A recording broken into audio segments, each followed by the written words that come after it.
Advance Directives Module. This is the Advance Directives Module where the plan of treatment or assessment of the patient can be recorded here. Log into your account, select the preferred patient from your patient list and click on New Health Record and navigate to the Advance Directives module.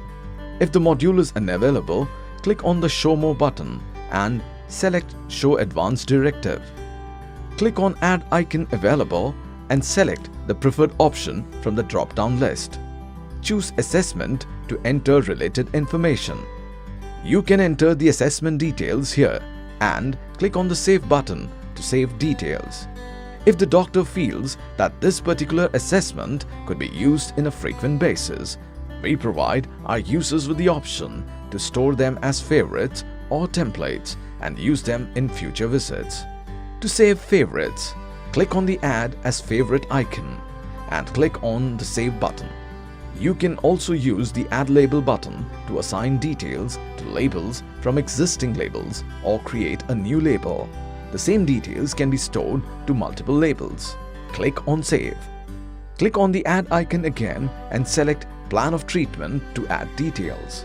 Please note that only one assessment can be added per health record, but multiple plan of treatments can be added. Enter the required details and click on Save. Click on the Favorite icon here to view the favorite advanced directives stored and labels created. Click on Ellipse icon to view the labels and select any label to view details already stored in them.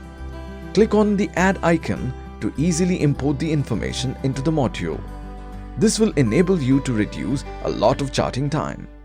Before completing the health record, if the doctor wants to delete or edit any of the information, click on the already saved information and click on the trash icon to delete the details. To edit details, click on the already saved information. Make the required changes and click on Save. This is how the Advanced Directives module can be used.